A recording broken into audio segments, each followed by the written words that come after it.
morning, Miracle Center of Spiritual Living, congregants, supporters, and friends and relatives. Good morning. Good morning. I welcome you in peace, joy, and love. I'm Fran Daniels, religious science practitioner emeritus. And I just bless this wonderful day because this is the day that God has made. Amen. And we're going to rejoice and be glad. Amen? Okay. As we begin our service, I would like to begin with our invocation.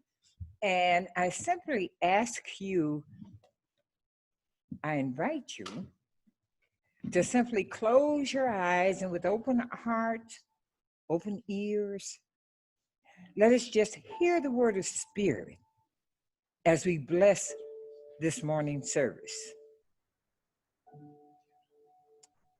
Father, Mother God, in whom we live, move, and have our being, I recognize that presence this morning in and through all things, all people, all living entities.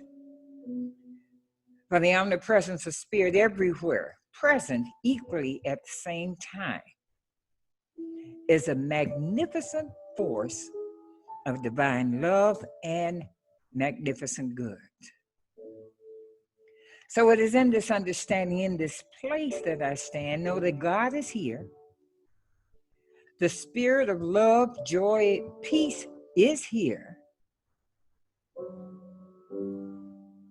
Because the living presence, the living spirit, expresses through every word, every thought, every action that takes place throughout this service this morning, that takes place throughout this city, this state, that takes place throughout this universe.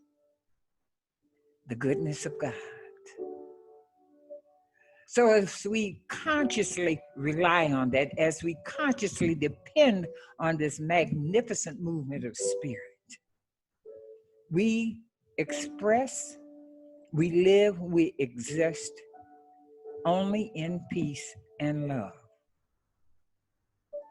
So knowing that the presence of spirit is here this morning, the presence of spirit is throughout the city this morning, the presence of spirit, that divine love, is present within our political field throughout this country and throughout the world, that nothing can be expressed but peace and love.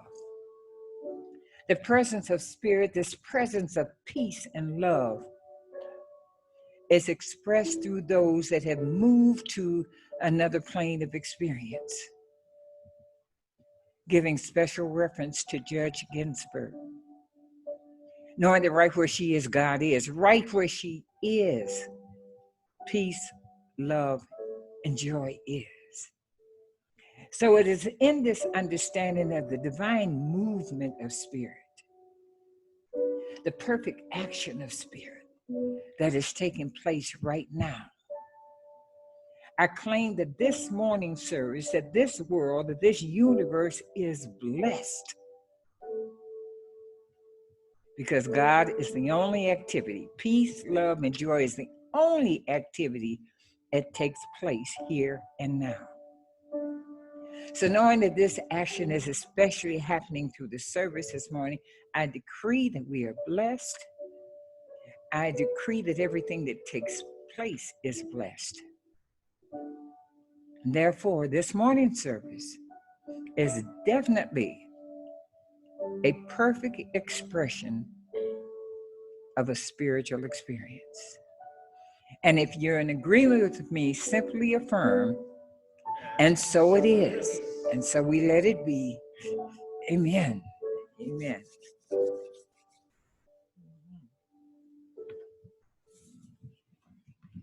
Thank you, Gilbert. Welcome to the house of God. Allow me to read our Awakening Our Perspective, the Science of Mind point of view. Action is vital to faith. It is easy to have faith if we sit in a room, tucked away from the world. But true faith requires activity in the world. Amen. The law of circulation requires inward and outward focused activity.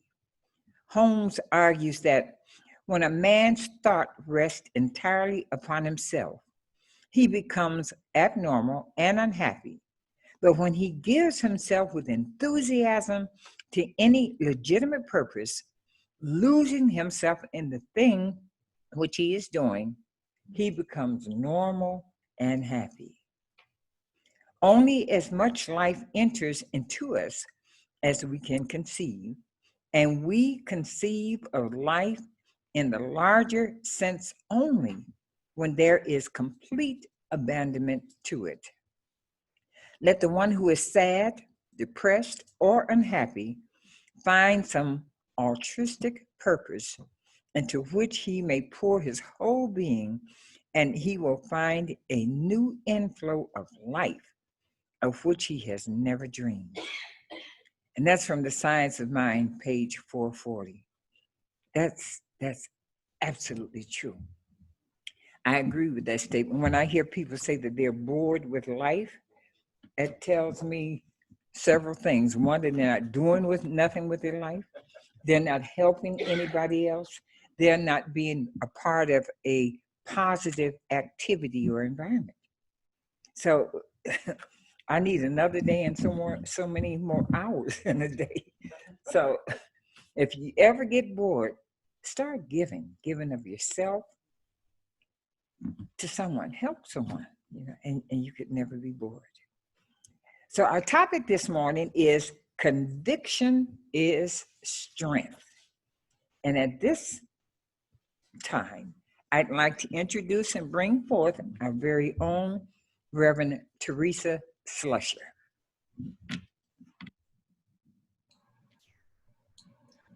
So good morning, everyone. And thank you, Fran, for that beautiful invocation. I am very happy and excited to be here to share with you this morning our beautiful Sunday morning at Miracle Center for Spiritual Living. And I would like to start our day out with a story. There were these two guys, they were riding a tandem bicycle up a steep hill. The guy in the front, he's having a really difficult time. This is a very steep hill. He's working really, really hard, breaking out in a sweat and giving it all that he's got. After much effort, they finally made it to the top of the hill. The guy in the front said, "Boy, that was a tough ride." To which the guy in the back said, "It sure was, and if I hadn't kept the brake on, we might have slipped backwards." But the truth is, where is our conviction in life? We should be careful not to divide our mental health against itself. Do you ever negate yourself with your thoughts? I would like to know if you've ever done that. I know I have. Maybe you want to be a millionaire, but you believe it's not possible, and you give all the excuses you can muster up as to why this could never happen. You just took that potentiality, that possibility away from you. You just negated that from yourself. You stood divided. You told yourself the same old narrative story of why you are not and could never be a millionaire. This applies to other areas in our life, not just to our wealth. Things like that job, maybe a particular position that you're striving to achieve in life, maybe a brand new car or just a car, a house, a relationship, and even our health. In life, we dream. We dream of having that fancy car. We dream of that beautiful home. We dream of that great job, that fantastic relationship. And the mode of acceptance is the measure of our experience. If you have any of these things, then you are willing to receive them. But first of all, you were willing to accept them not only into your life, but you thought them into your life. See, your patterns of thinking brought this into your life experience, and your desires of your heart brought this into your life experience as well. But it was not just thinking alone or your desires alone that moves things into manifestation.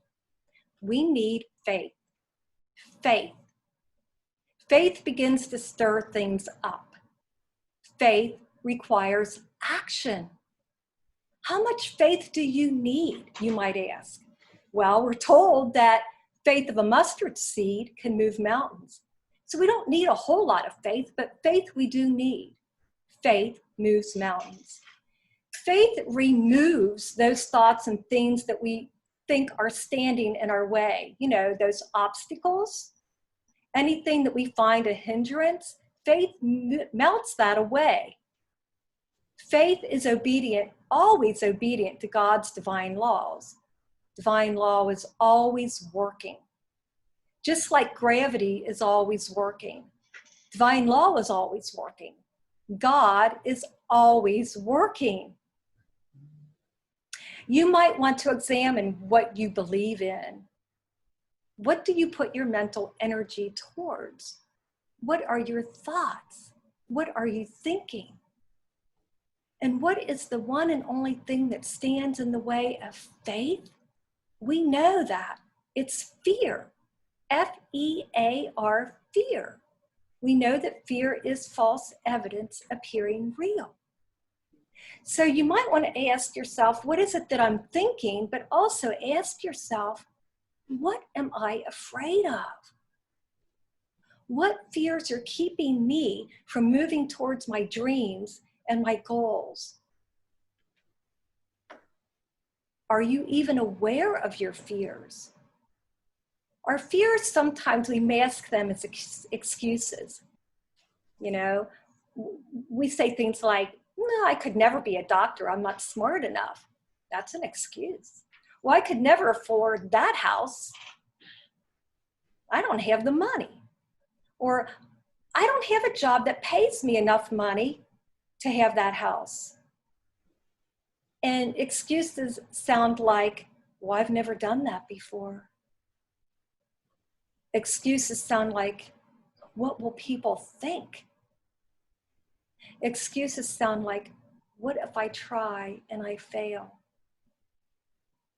What are your fears? And better yet, what are your excuses? But when we apply faith, we could never let ourselves down. You know, we say, believe in yourself and just do it. There's a company out there, big name company, that's their whole little tagline, just do it. And there's a lot of truth in that, just do it. Muster up the courage and just do it. In a talk that Ernest Holmes gave in 1950, in fact, it was May 21st of 1950, he said this about faith. Faith is the most wonderful thing in life, and we need a faith so rooted, so firm, so unshakable that it will never waver. And this kind of faith is arrived at through a conviction in the intellect and through a feeling in the heart. For we need both conviction and inspiration to live happily.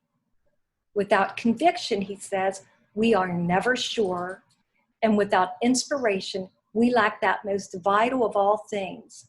That is, a zest and an enthusiasm for living.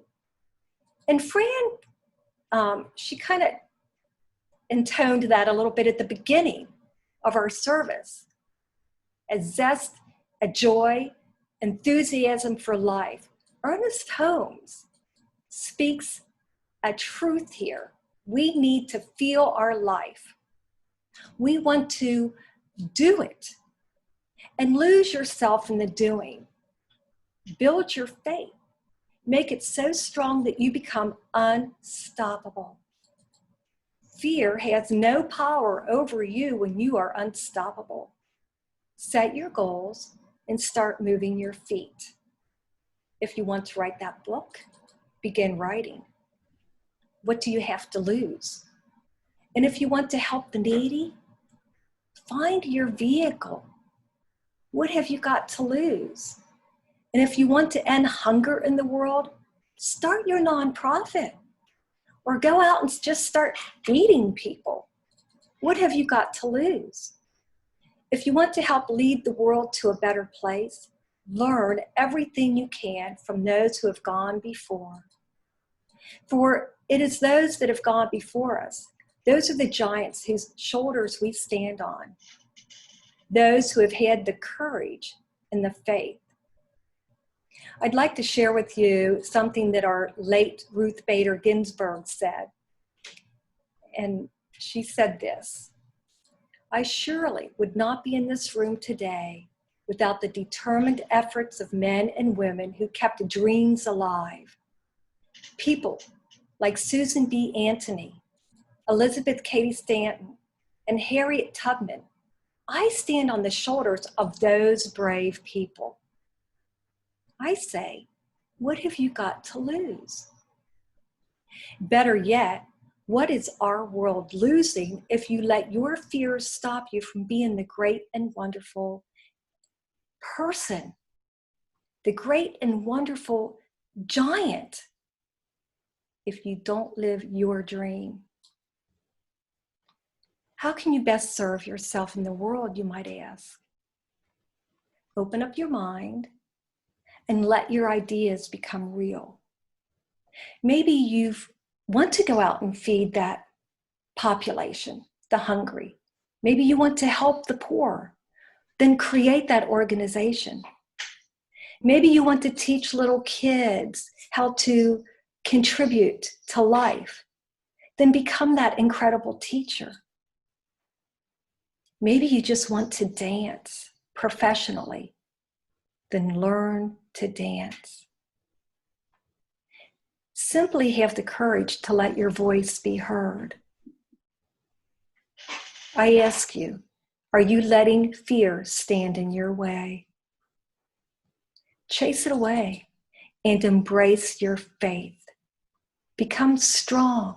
Become strong in your convictions, because the truth is you can. You have a power in the universe that backs you up every step of the way. Negativity will hold you back. So just wash that negativity out of your mind.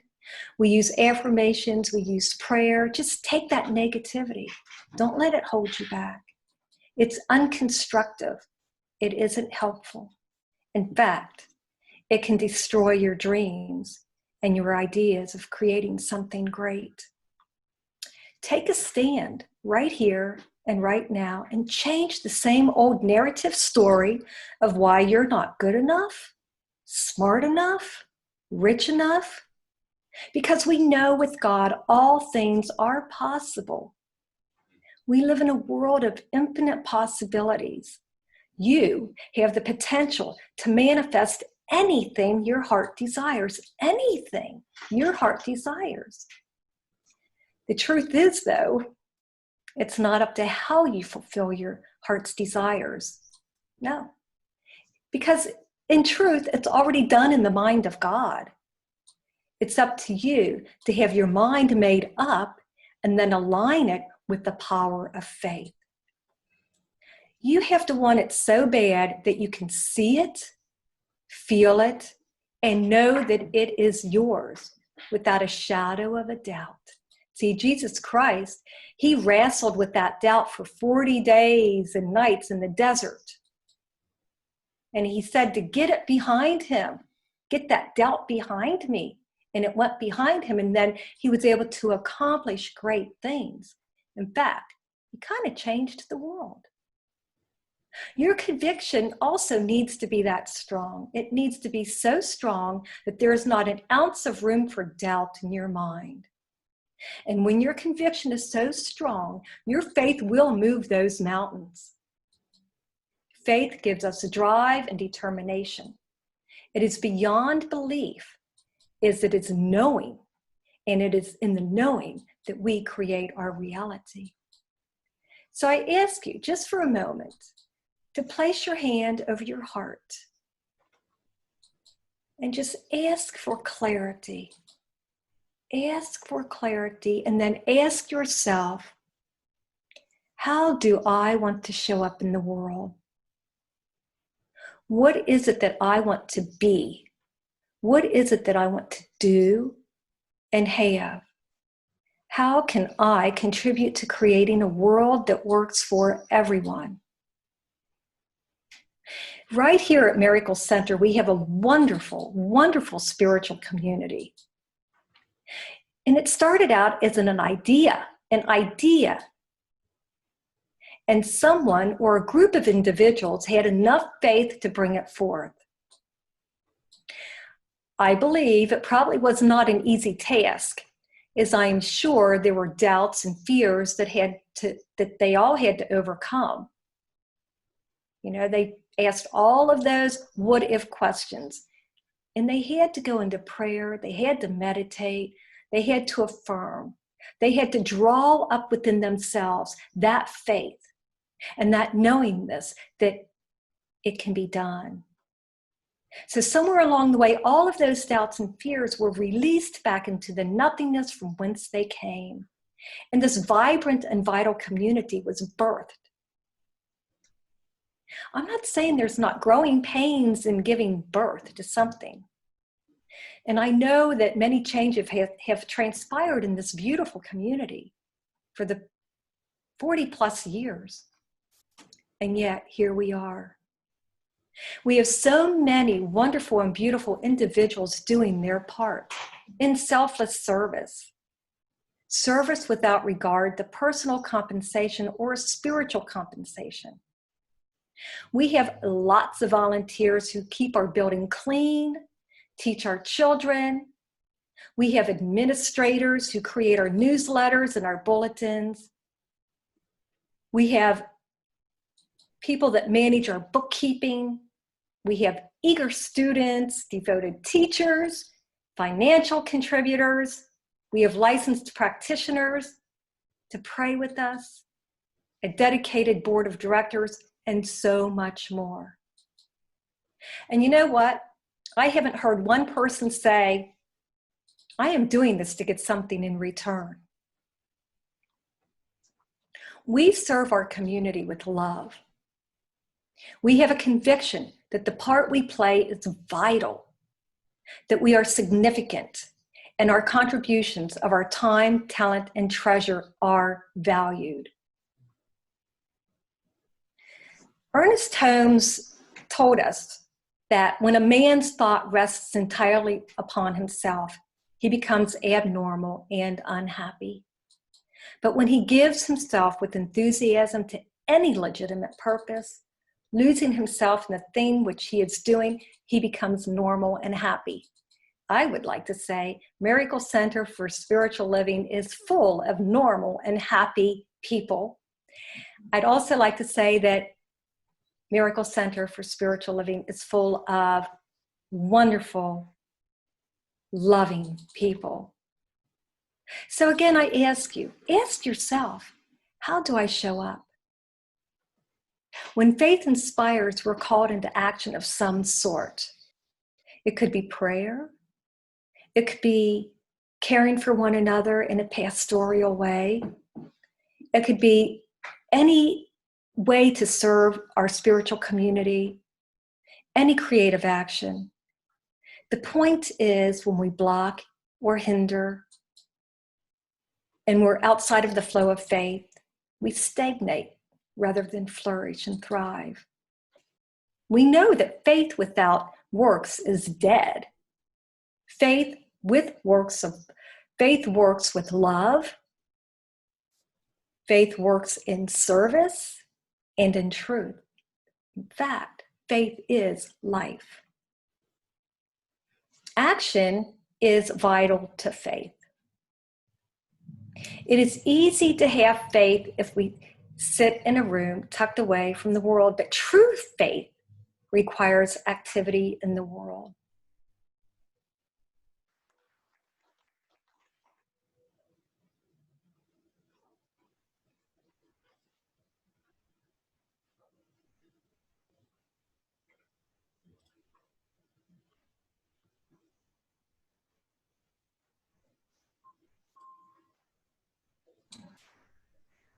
Thank you, Jerry. I had to get myself unmuted there. Thank you for that song. It's so beautiful. We are going to have a reading. Jerry's going to come up and give us a reading. It's a reading. Come on up, Jerry.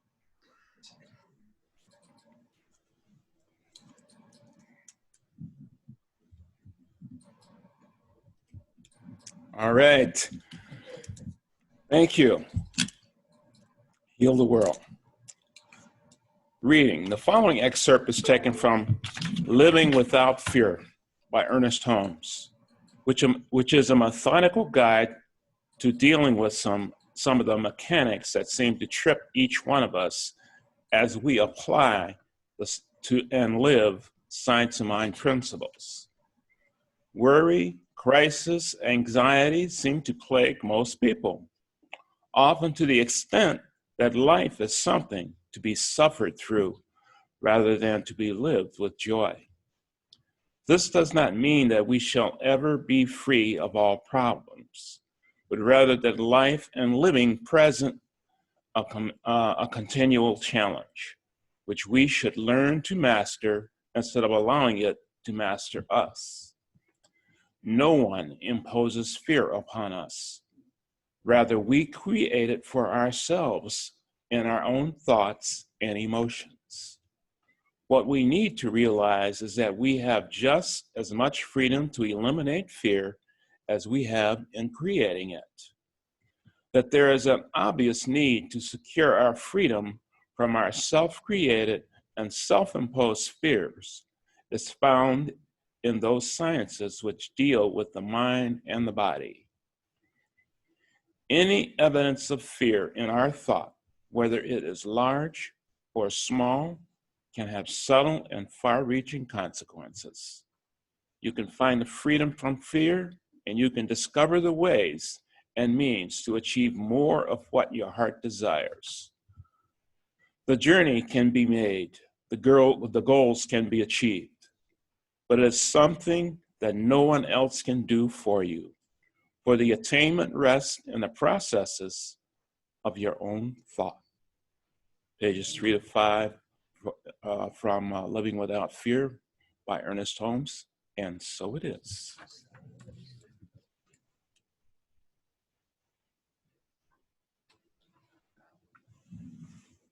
Theresa back.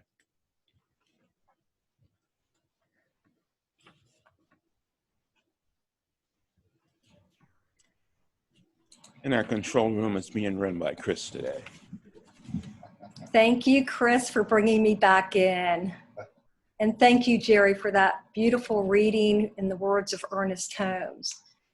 I want to just reiterate that Ernest Holmes said, any evidence of fear in our thought, whether it is large or small, can have subtle and far-reaching consequences.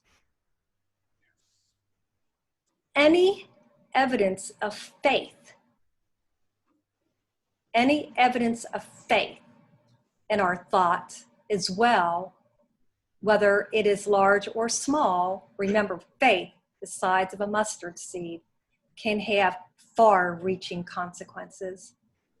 See, Ernest Holmes said you can find a freedom from fear, and you can discover the ways and means to achieve more of what your heart desires. That way that we find freedom from fear is faith. And he also says, but it is something that no one else can do for you. For the attainment rests in the processes of your own thought. The attainment rests in the processes of faith within yourself.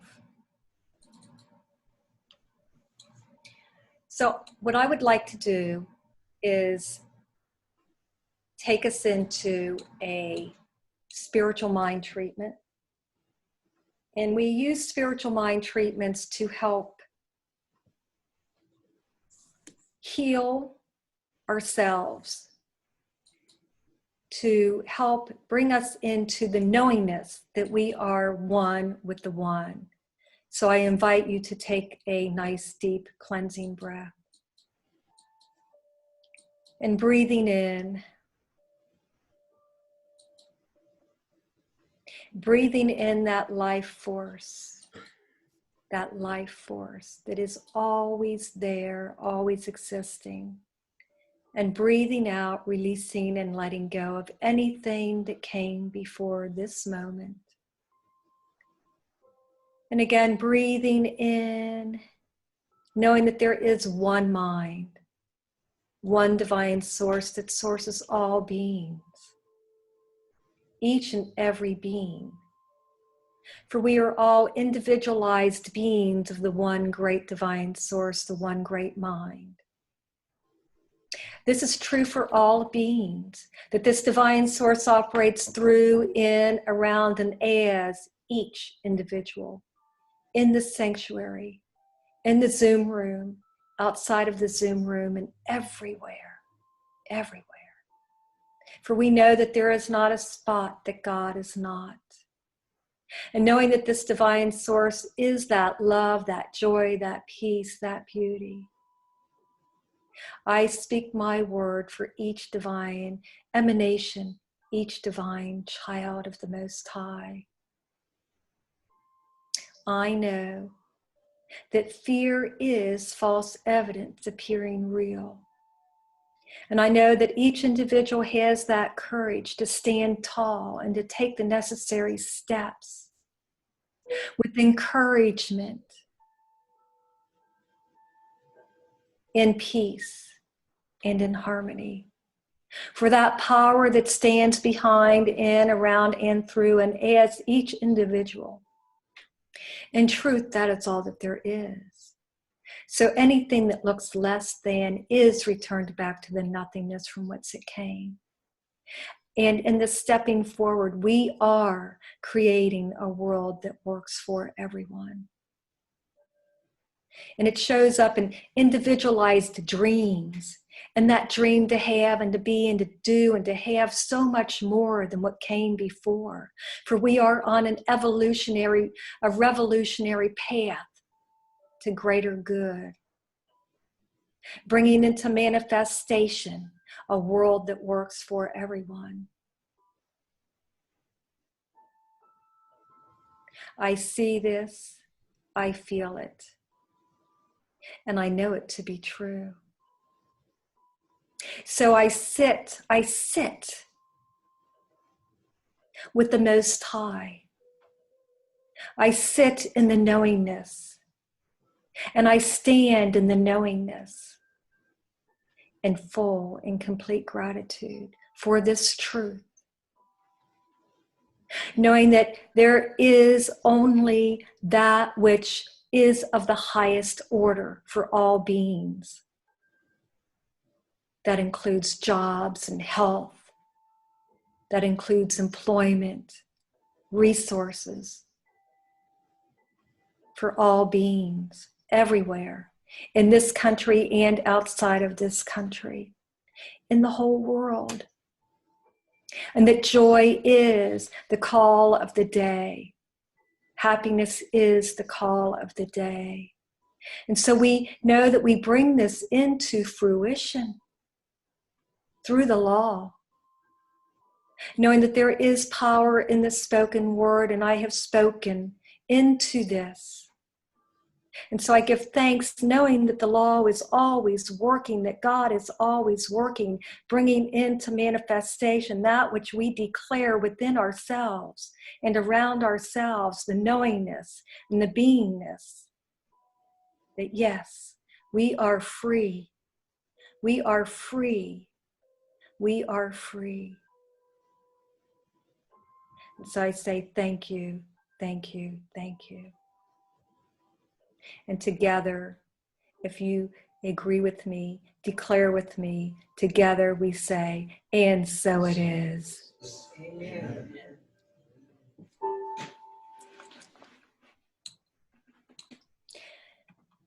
So I would like to bring us into a call to action. For today is a great day to get involved in your community, to get involved in the world, to get involved in life. And we must put our feet to our faith. Think about what you can do to volunteer in your spiritual center. Think about what you can do to volunteer in your local community.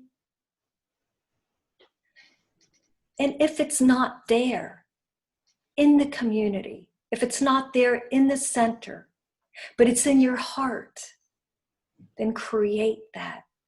Create that volunteer opportunity for yourself. For collectively, we are working together to create a world that works for everyone.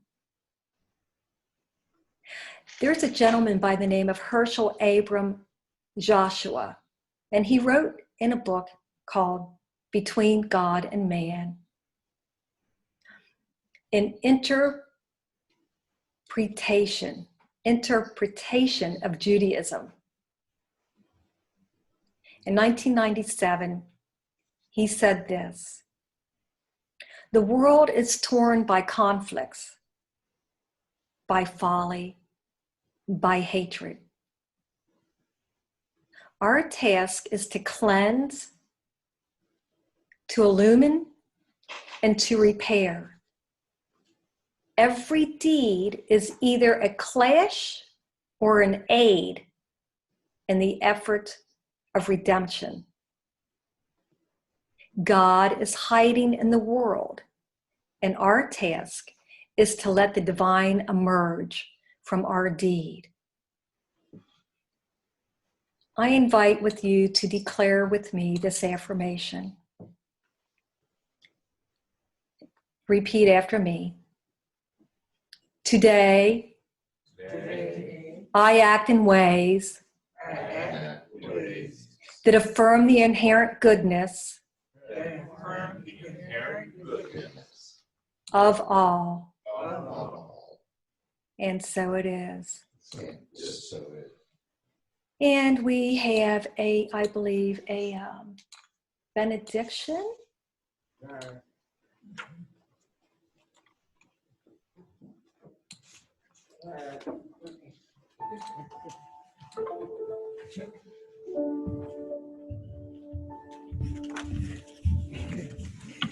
Before we have our benediction, I would like to take our offering, which is our financial support of Miracle Center for Spiritual Living.